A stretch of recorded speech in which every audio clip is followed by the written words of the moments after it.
Yen rene Pak Wiji ora kelakon lho wong pupus ngundang awakmu. Nggih. Matur nuwun. Kula ngaturaken panuwun ingkang tanpa upami, Pak, Bu. Panjenengan sedaya sampun kersa mirsani wayangan dalu punika. Mugi-mugi anggenipun panjenengan tapa. Waduh, Maksudnya kan melek. tapa iki malah sing bonang barung kuwi tapa ora. Anu ya tirakatan. Tirakatan. Mugi-mugi pikantuk leliru saking Gusti Allah. Amin. Mugi-mugi tansah pinaringan keberkahan. Mugi-mugi tambah rezekinipun. Panjang yuswa.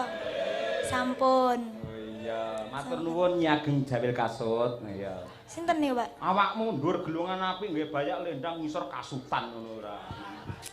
Ya yen pas pas lungguh dienggo lek pas ngene iki dicepot. Asrep kok, Pak. Iki warnane doreng-doreng kaya ula weling ngono ya ora. Ya Mboten saiki lho napa-napa. Pak Dwijo ngersake iki dhisikno iki. Nggih. Ya. Napa? Hah? Napa? Ya nembang masa becak kuwi enek ora. Iki mesti tembang napa, Pak? Putri Gunung. Kuwi. Nggih. Elingku mbiyen bawane ya tak gekke kuwi sing nyungging utawa ngrengga sejarahmu wit budal saka Ponorogo ngangsu kawruh ngudi ngelmu ning Solo, ning isi Surakarta nganti saiki. Nggih. Aturna marang kabeh para warga masyarakat ingkang kepareng pinarak lan ugi sing kepareng mirsani lumantar streaming. Iya. Nggih. Ya bawane yo. Urip kumapaning gunung mila kulit kurang kuning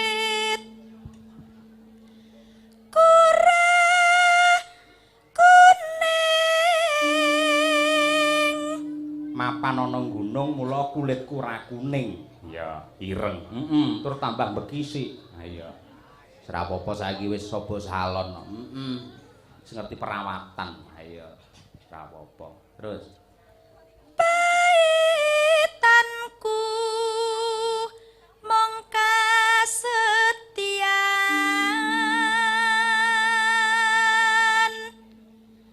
nanging Kang Mas Joko kuwatir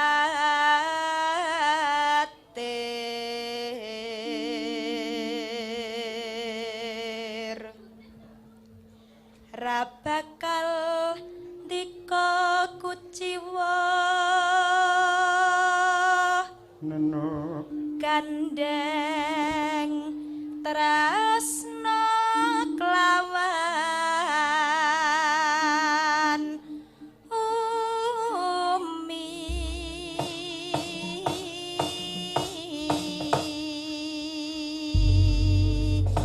men kaya keroncong cobi Mas Edi mang wiwiti saking rebabipun di Imbo Biola. Wah iya coba kaya apa. Mangga Mas.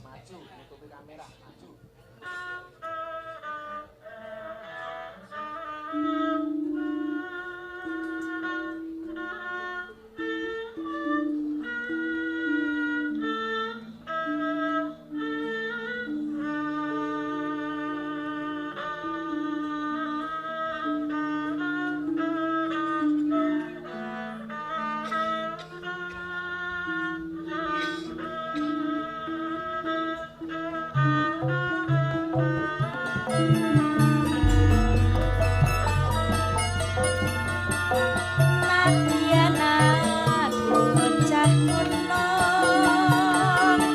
bahkan atur nongku ora susah kate nganggo bingung yen to pancen keras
Tembang menika ugi kula aturaken dumateng pepundhen kula inggih guru kula ingkang sampun rampung tawi purna anggenipun ngasta wonten ing dosen isi Surakarta Pedalangan. Bapak R. Suwanda. Panjenengane kepareng monitor sesuk supaya awake dhewe sowan rono syukuran. Siap. Ya, Nduk, Om. Apa kowe ra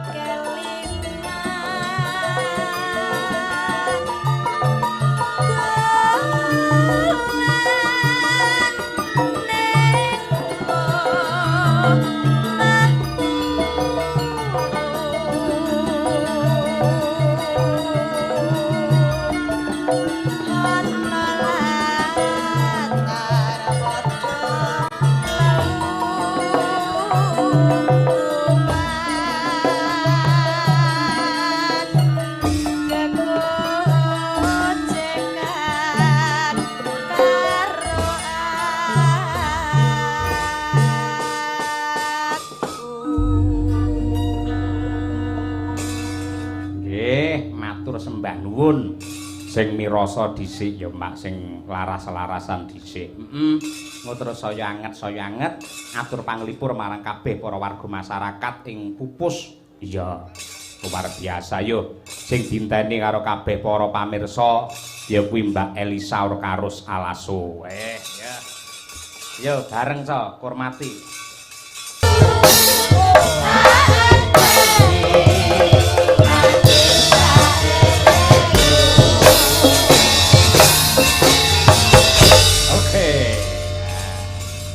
Sugeng dalu Mbak Elisa Orkarus Alaso. Sugeng dalu, selamat malam wilujeng dalu macangi Mak Limbok lan sedaya para warga Pupus ingkang kula tresnani. Wah, iki impian yang menjadi kenyataan lho, Mbak. Kok impian sing menjadi kenyataan piye? Adate warga masyarakat Pupus ya. Niku mirsani jenengan mung teng TV utawi teng YouTube, nggih Pak nggih? Senane. Nggih. Namun malam hari ini warga masyarakat Pupus benar-benar secara nyata bisa ketemu dengan sinden viral Mbak Elisa. Waduh, matur sembah nuwun ingkang sampun nonton.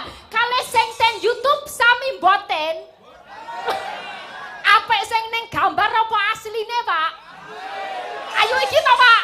So. Wah seneng aku.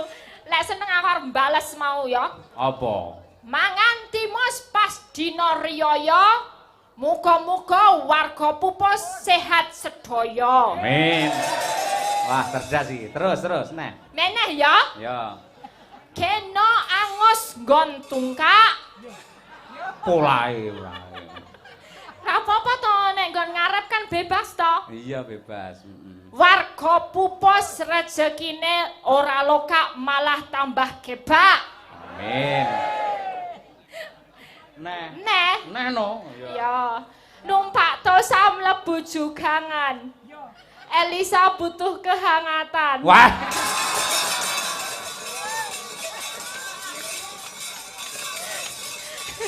Tumbas giok neng blabak. Apa? Pak Cahyo, apa? Kamu kedinginan enggak?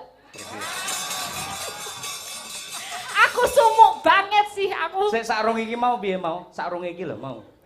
Sarung iki mau piye? Numpak tosa nyemplung jugangan. Elisa butuh kehangatan. Iya. Neng joglangan dinane Setu. Kalau buku kehangatan mari sama aku. Ibu ampun panas ya, Bu. Gak apa-apa ya. Mau wis foto neng nggon telaga wis mesra-mesraan niki nek ning panggung genten aku enggak apa-apa ya. Iya. Lah piye ning telaga lho? Bukesi karepe gak kalah karo cah nom-nom. Pak, le pose. Pak peluk, Pak. Ngono kuwi le foto. Tolong fotoke. Pak peluk kene, Pak. Ya ngene gandeng ya bapak-bapak tetep ngene. Wasem iki. Aku isane ya ngono kuwi. Masa umurku semene aku arep ngene. Lah ya tekarepe dipeluk ngono apa sarange ngene ngono kok tetep ngene. Ya ora apa-apa. Tak rangkul ya mau. Dirangkul po. Bulune tak rangkul ning kenceng dadi malah ditekek ora. Sowan mriki kula remen sanget. Saged sowan wonten pupus ngebel mriki. Ngebel. Ngebel. Pupus ngebel. Ngebel. Heeh. Ngebel. Ngebel. Gabel. Lah ya bener lah. Iso muni ngene ra? Umbel ngono iso ra? Umbel. Umbel iso ta? Iso. Ngebel. Gebel. Ah, iya. Wis. Ngebel. Ngabel. Pancen ilate cawang ya Ya ngebel. Dalam rangka merti dusun ya. nggih, yen cara mriki bersih desa. Ya, bersih desa utawa sedekah bumi. Pokoke apa sing dadi dongane, dadi pangajeng-ajengipun masyarakat sedaya. Pengajeng-ajengipun. Ha iya, aku ngomong apa? Lha kowe mau saru kayak kakung-kakung langsung dekepi dhewe-dhewe lho. Harapan pangajeng-ajeng. Lah. Pangajeng-ajeng. Iya, P apa eng anga pangajeng. Ya. Pangajeng-ajeng. Sedaya. Kowe tek ngerti lek nek aku ngajeng. Kamu ngajeng juga. Neng ngarep tegese mburi-mburi lak ki pengrawit aku neng ngarep neng Oh iya, ngajeng. panjenengan wonten ngajengan. Kula nggih ngajengan, tapi kamu ngajengan madhep buri, aku ngajengan madhep ngajeng. Ah iya, asem ora ya. Aku seneng ya muga-muga nek aku entuk wong jodoh kene ketoke wong ampuh-ampuh. Soale nek wong desa ning gunung kuwi iki biasane kuat-kuat. Wong naik turun gunung ya sikile paling ora rasa karo dalang ya rasa sikile wong kene, wong nggo ngerem kene. Oh. Kowe kleru lek milih wong kene iki kleru. Kleru sa. Hah? Milih wong kene ya, pamane kok yo ora milih iki. kleru no. Kok sik lek sampean pancen bener, nek kanggone wong kene mesti itu musibah. Kopo? Pamane ya entuk wong lanang ganteng, gagah, gedhe dhuwur, lemu ngono ya. Ya. Bareng kok rabi mesti langsung kuru. Kenapa wong cetok Lah ayu? omong-omong kaya bledek kaya ngono kaya wong Ya. kene ora langsung asam lambung ora. Bledek kan mung secara lahir, tapi batinku kan halus. Lah, aku lek Kalau bojo- enggak kamu enggak mungkin WA-an sama aku. Lah iya pancen WA aku tak lebokne WA-mu dadi. Mau enggak mungkin kamu tadi aku mau wis adus ning kene kowe kok ya nyusul to, Pak? Lah, aku kok ki- adem lho. Hawane iki adem, aku iki wis saka ngebel kono ngempet pipis. Oh, ngono. Lah aku tak dodoki dok ayo gentenan sa, gentenan. Dhek nyauri malah gawe bahasa Inggris, Pak. Dadi yes. Ora mau dok aku ngomong saka ngisor. Suwung aku ngono. Aduh dinyenekke. Ayo suwung. Ah, war golek wong kene pokok men intine nggih. Sing sinten sing anu tesih jomblo monggo ngacung. Ning kene ramung sikile kuat, untune barang kuat, Pak. Kok iso? Lah nek munggah kan gunakan gigi satu. Kok lambene ora iya. Heeh, Ya, ya ning kene paring panglipur. Sampeyan lagi iki dadi to sedulur. ning daerah kene. Iya nembe niki. Piye pengalamane wiwit saka mau? Seneng banget aku. Untung panjenengan bilang udah WA aku. Mbak Elisa berangkatnya rodo gasi. Lah tenan aku berangkat seko Ngayu Jakarta jam sekali welas doso. Kalih welas Ya. siang. Setunggal doso kalih. Piro karmu piro? 12 siang. Kalih Berangkat. welas Ya. siang. Tekan kene ning Telaga Ngebel aku. Iso ngopi, menikmati senja, syahdu ning ra ono pasangane dadi ya padha wae. Aku kalah sama kamu ada Bu Kesi, jadi ada yang dipeluk. Lah aku arep peluk sapa? Lah kemarin ngejak Pak Rohadi karo Pak Marno. Pak Marno iki senggel kuwi ora. Senggel ya. Oh, ora. Mbok sing enom sithik, Pak. Eh? Sing enom di sithik. Alah ngono kuwi malah dikeroki ndang turu malah. Injih, ngaturaken panglipur. Mbak Elisa. Kula nuwun. Nggih.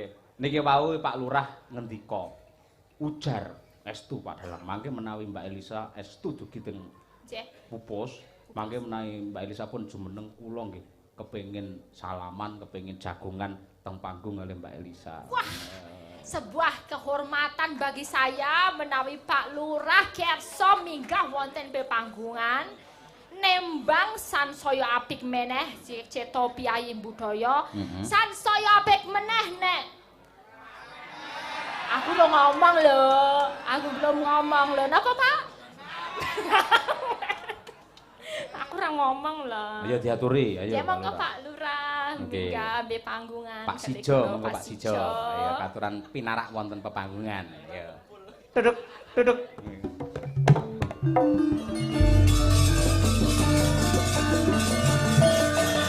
Pak mriki Pak Kades kapan iso ketemu kali Elisa lek mboten niki lho Pak ya Pak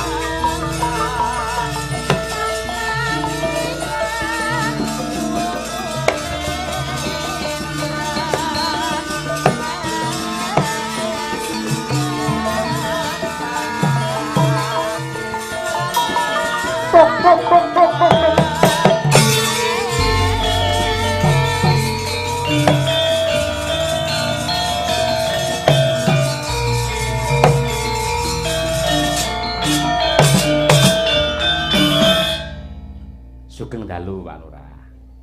Sugeng dalu Mbak Limbu. Nggih, jenengan nuwun sewu agemanipun Hem sami kalih lendangipun Mbak Elisa Abril. Kembar berarti nggih. Abril Kula malah niki wau pripun? Pripun ngoten niku? Bingung ngoten. Sugeng dalu Mbak Elisa. Sugeng dalu Pak Lurah. Piyayinipun lembah mana halus merak ati yo. Iya, lek Elisa kaya lampor omongane ora. Kok lampir? Saugi ngertos. Tiange nggih ngeten niki. Luwepek ngeten nggih mesti Pak Sijo Lurah Bubos ngoten. Tiange lepek ngeten niki ngoten. Lepek niku napa nggih? Pamunten. Niku takon lho Pak, lepek niku napa mboten ngerti niku. Cangkul Lepek awesi. napa Pak Lurah? Lepek niku nggih ngeten niki ngoten. Oh, ngeten iki. Mbak, ngene tak terangke. Bagus kok. Mbak Elisa tak terangi. Lepek ora ngerti. Dereng. Lepek ki lurah sing seneng karo sinden artine kuwi.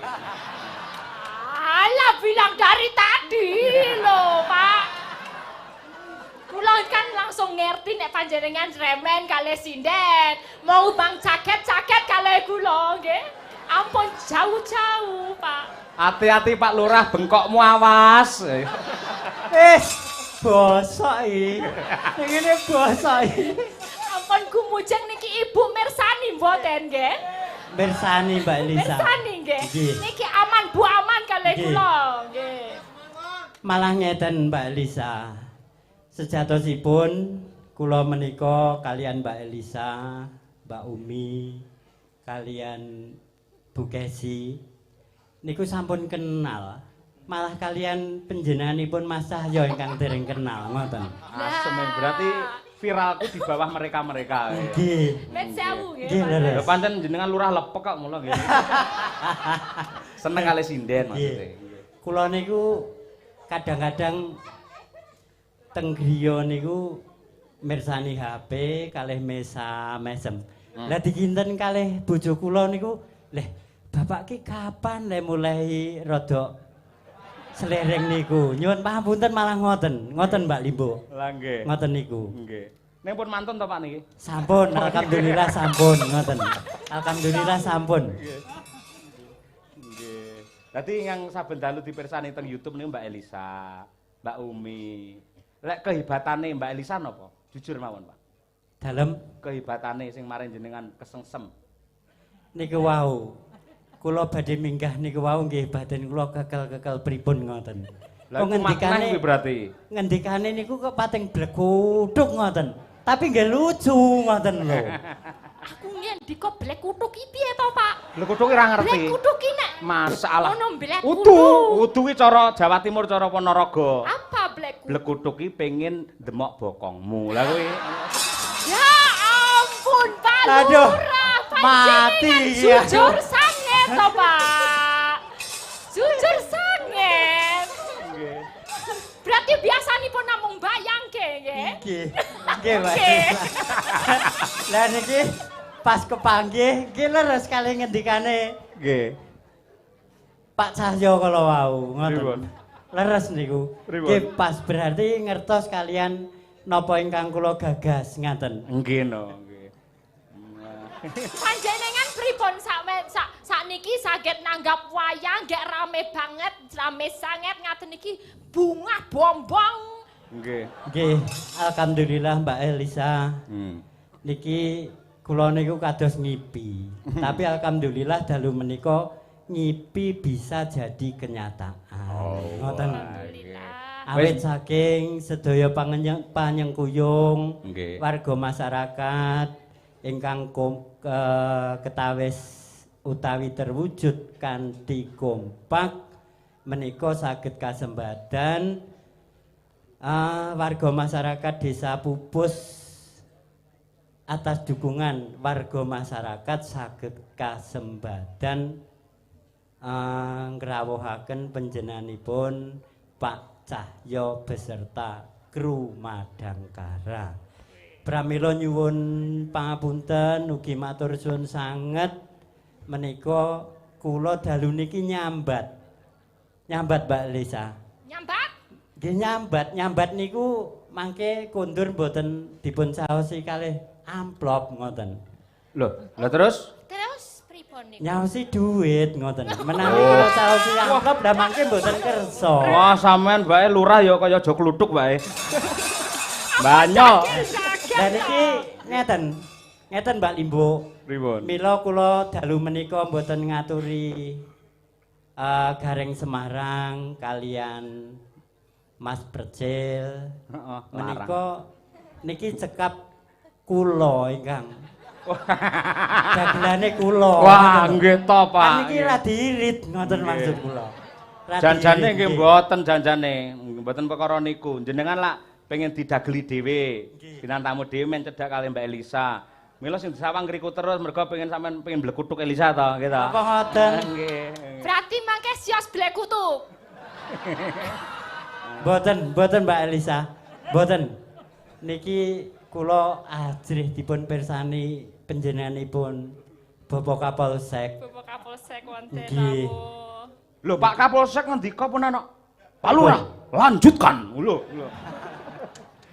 Ampun wedi-wedi Pak Lurah. Nggih. Sawuri wedi. Ajrih Mbak Elisa niki. Nggih. Badhe nembang napa, Pak Lurah? Nggih, niki kangening ati, ngoten. Kangening ati. Nggih. Sing pripun niku?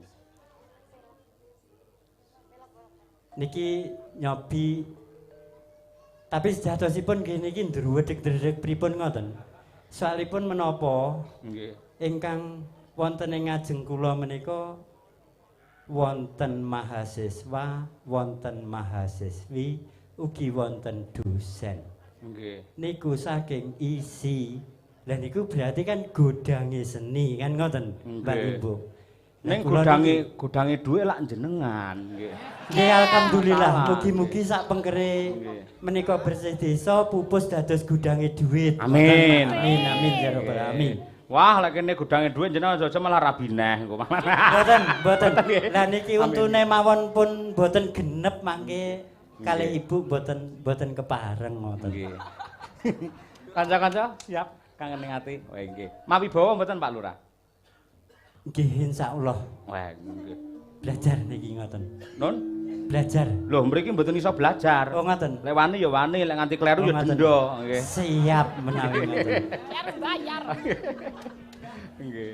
Enggak, Pak. Bawane, Pak. Mangke kula bawane mawon Mbak Elisa mangke langgamipun ngoten. Oke. Tapi kula dereng saged Mungkin Nggih, ada mangke. yang saged nggih. Kangen ning ati. Nggih. Enten mangke enten Mbak Tuti. Oh Mbak Tuti Nggih, bisa ngoten. ya. Niku artis saking Jakarta niku. Oh ngaten nggih. Jakarta. Terlonto-lonto. Ayo. Enggak, Pak. Napa, Pak, bawane? Kidung Srinata. Ngoten. Pangkur.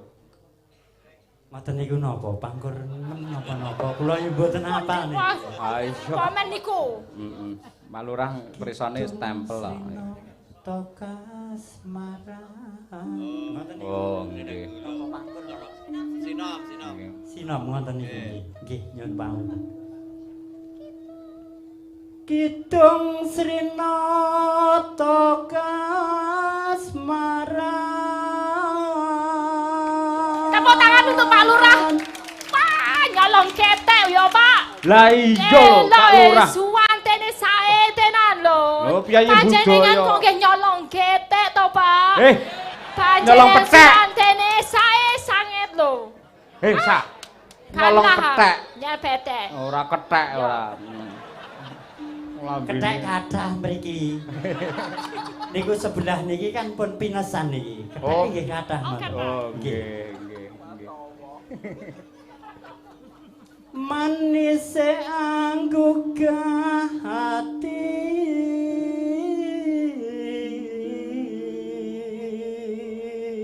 Kula mbayangne jenengan kalih Bu Lurah mapan sare gitu.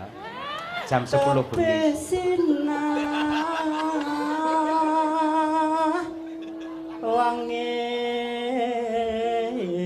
Wanging netra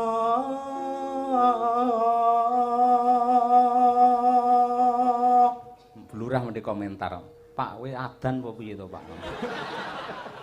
Apik adan piye apik kaya ngono. Bu Lurah pun ngawet-ngawet lho. Suwe-suwe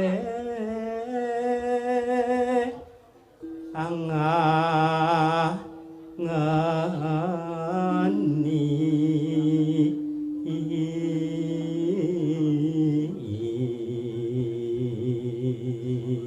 Amit sewu Pak Lurah. Niki lak tembang tentang katresnan gandrung to. Lah niki enten Mbak Elisa yo dimanfaatkan. Dipun manfaatke, Pak. Mboten Nang wonten nyepeng iki. tangan kula. Nggih. Mboten Ngaten. napa-napa. Ngaten. Mboten napa-napa, mboten niki Pun mboten. kula jamin jenengan mangke kondur dugi dalem. Mesti kalih Bu Lurah langsung kepruk parut.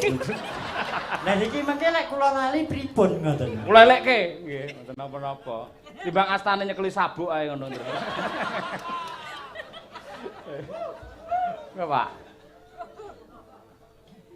Darmaning lara branti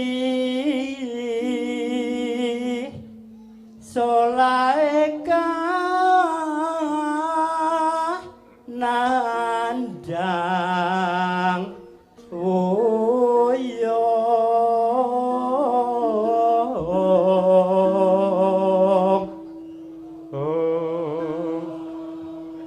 Kowe aja bener nih. ora ana usada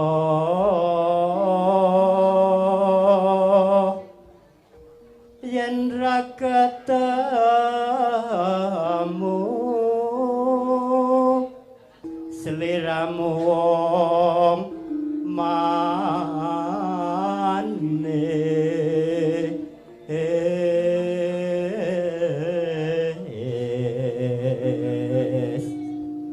Elisane manis mboten Pak Lurah. Dipen ta, Pak? Lek kanggene kula manis. Jujur lho, Lek Pak. kangge jenengan. pol Wah, manis pol niki Mbak Nggih. mboten nuwun nggih, Pak. Nggih. Sing mare manis napane, Pak?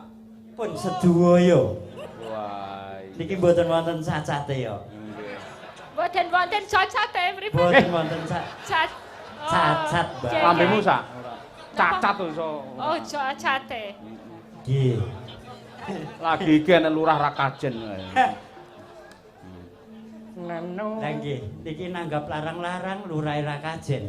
Jan bejomen urip Kula pisan. menghormati panjenengan lho. Nggih. Nuwun sewu, Pak. Nadyan mboten kajen. Ning nyatanipun para pamirsa masyarakat jenengan do gumujeng.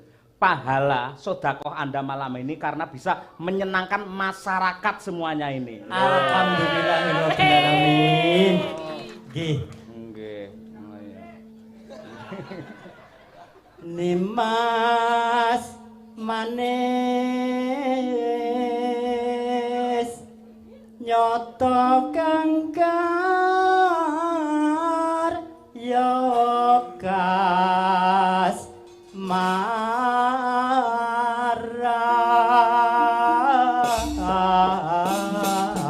maran. Nyuwun tepuk tangan para kadang kagem Pak Lurah pupus luar biasa Pak Sijo. Wah. Iya, Aku bingung arep nyekel tangane didelekke, Pak. Lah kuwi arep juga duwe kok kowe ora. Niku lho Pak, pengen salaman niku Elisa. Oh niku pengen salaman. Nah, ngaten lho Pak pripun? Pripun? Rasane pripun? Mas Sempu, Mas, mang tulungi kula, Mas. Pak Lurah Sempu niki. Pak Lurah Sempu panggil matur niki. nuwun nggih Pak Lurah Sempu nggih. Manganu to Pak, akrab kali Pak Lurah Sempu. Dalem? Akrab kali Pak Lurah Sempu jenengan. Nggih. Mangke yen mandhap jenengan ngendika, pupus wani wayangan dalang cahya mosok Sempu rawani. Ngono nggih. Boten niki malah wonten malih. Napa? Tulah dan Prayogi. Anu, nggih. Napa? Mbah Lurah Gondowido ngoten. Gondo Gondowido. badhe wayangan. Geng niku, Mbak Ibu. Non? Geng lurah di Kecamatan Ngebel ngoten. Gengnya. Geng. Geng ngoten Nggih, nggih. nggih. Nika piantune Pundi ta, Pak? Gohuandreng. Engkang lemo.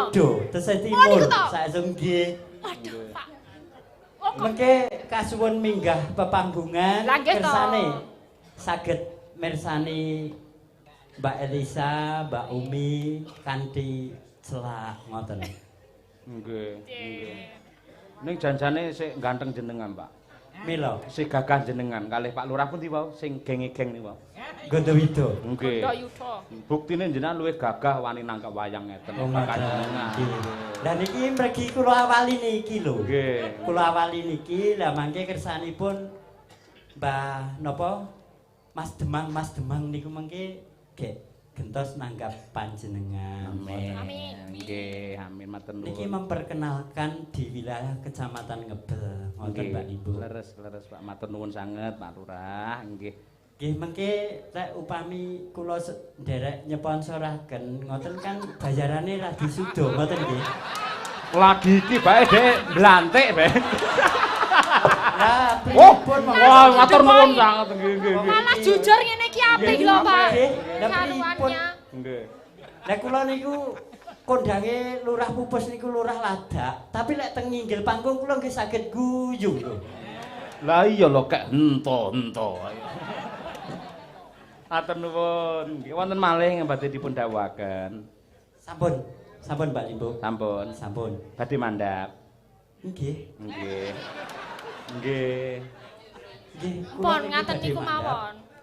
Gek niki langgame kersanipun dipun lajengaken Mbake nggih. Nggih, Mbak Ngoten. Tuti. Nggih, Nggih. nggih. Pamit kalih Mbak Elisa Nggih. riyen. Matur suwun Mbak Elisa. Nggih. Kula nyuwun pamit. Niki terus ngoten mawon napa pripun? Salaman riyen. Salamane pripun niku nggih? Won to bebas jenengan. Salaman Oh, malih. Salaman cara barat mboten napa-napa nggih. Ngoten nggih. Nggih. Kalih Pak Lurah. Nggih, ngaten iki nggih sakit. Ngaten iki nggih sakit. Panjenengan madhep riko kula anu. Lah madhep wis kita riko, blekutuk kene lho, Pak. Salim riyen to, Pak. Nggih. Tuku uyah warnane putih. Pak Lurah, benjang nanggap kula malih nggih. Nggih, amin. Nggih. Nggih. Nggih. Nggih. Langsung mawon. Lah kok ngene iki lho. Nggih. Lah, ngono kuwi lho. Wah, jano. Panjenengan niku pun bawa lho. Non. Pripun, Pak? Boten nolak. Boten nolak. Lah, akeh ora. Sagep, Pak. Engko diitung ngono. Lah, biru kabeh sing abang ndi lho kuwi. Matur nuwun nggih, Pak. Sampun. Wah, jan iki lho Pak Lurah calju lho ora owel lho niki. Mugi-mugi rezekine mboten lokak malah kebang ya, Pak. Pak, nggih. Niki senes dhuwit swalikan to, senes to. Mboten. Pun Nggih, matur nuwun nggih. Ngatur. Nggih. Pun diwekas napa to, Pak? Kula niku sampun dipun wekas, Nggih. upami nyawer empun ngantos dhuwit tarikan. Wah. Niku sami mawon kalih lurah korupsi. Nah, Nggih, nggih. Tepuk tangan mugi-mugi Pak Lurah. kula wonten ing taun 2024 purna menika purna ingkang napa nggih? Amanah. Amanah dados mugi-mugi kula dados lurah ingkang lurah boten korupsi. Ngoten. Amin. Amin ya rabbal alamin. Menika wonten Bapak Kepala Dinas saking Dinas Pariwisata mugi dados pageksen bilih kula dados lurah mugi-mugi dados lurah ingkang amanah. Amin. Nggih. Nggih. Lah artane ajeng pripun niku? Lho niki ajeng dibagi rata. Oh, alah, Dalange ra entuk meri iki. Wong Pak Lurah ki senenge ngene mergo sinden-sindene kok. Oh iya. Aku lek gur ki pantes-pantes ya sak asem ora. Iya. Matur nuwun Pak Lurah. Terus salaman neh. Oh. Lah kapan meneh ya? Sisan dong. Wah, sing lanang ora gelem. Wah, wis. Kula ketuane. Ora disalami. Kosongan kula nggih mboten purun ngoten niku kangge jenengan nggih. Nggih Pak Lurah, matur nuwun nggih. Ngapunten nek kula gojek niki wau kebacut. Napa? Remen. Non? Remen gojek Pak Lurah. Non anu badhe ngambung Elisa. Ampun. Nanten Piyai kathah kok iki. Tepuk tangan untuk Pak Lurah Pupus sangat luar biasa nggih. Lak tenan iki. Golek sik rong sayah goro-goro diunggahke neh ya. Pokoke aku ngger. Monggo kula atur rawuh Mas Gareng Semarang Pak Lurah berarti munggah. Mbak Tuti ya kancanan Mbak Elisa Ya, ayo monggo. dalam lagunya Tuti, kangen ning dulu nama ati ya. cepet kaya ngempeh. Ayo. Iki. Elak digepung karo Pak Lurah pirang-pirang iki. Tuti langsung bersinar. Ayo. Lah liyane pundi? Kok namung Pak Lurah setunggal niku tok. Kok sik pemanasan kok. Oh, Tenang, sing tenang. nanti naik sing semua tenang. nggih. Oh iya, naiki kamu. Kalau nggak naik nggak enak saya. Iya. Ayo. Ah, ngene iki seneng aku semangat ya. El. Semangat banget. Pak Lurah gak tanggung jawab lho. Kok Lah ngono? piye bar buka langsung ora ditutup langsung ngalih dilar lho. Yo tanggung jawab wis mbayar iki Lho, mau. mbayar nek ora diapa-apane pangke wah to, El. Kowe gelo yo. Iya ya mesti heeh. Kan aku urung mau. Pak Lurah niki nyuwun diapa-apake lho Aku urung salaman. Oh, durung salam. Durung. Wes. Urung ping pindho. Oh, pindo. Iya, aku kan senengnya ping pindho, El. Niki ndang ngoten. Den. Pambene ora. Monggo kangen ning ati ya diaturke dhumateng Pak Lurah Pupus, Pak Sijo. Dados.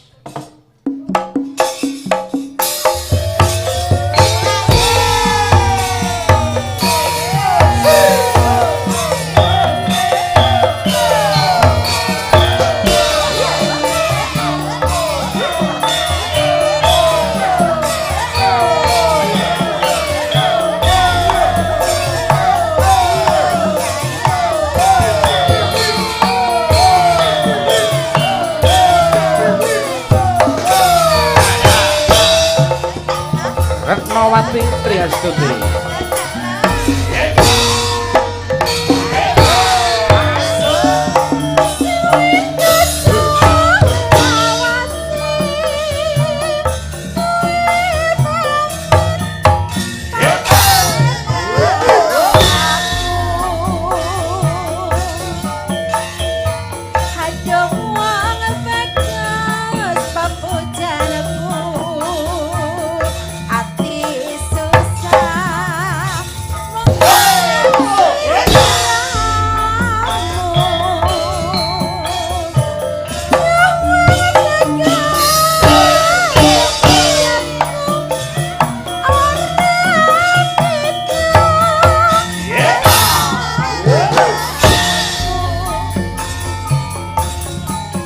Nang karo ilu. Awak lungkrah ora bisa turu masin. Aduh, hawa wayangnya nemu.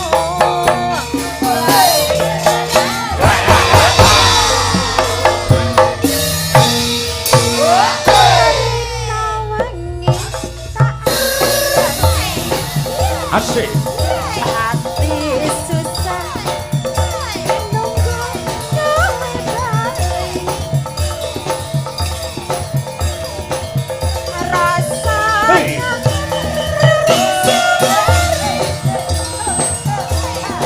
uang bagus sing bisa nambani.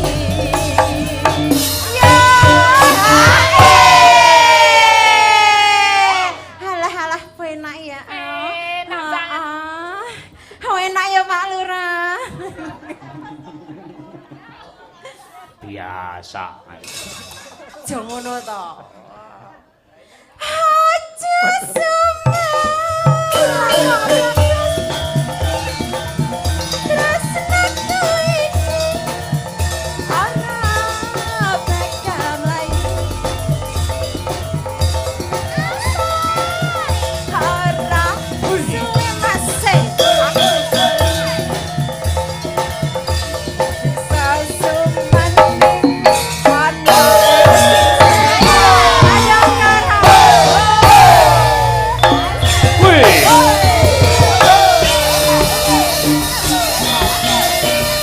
Guyub rukun ambangun warga masyarakat Pupus Ngebel Ponorogo kompak dan solid.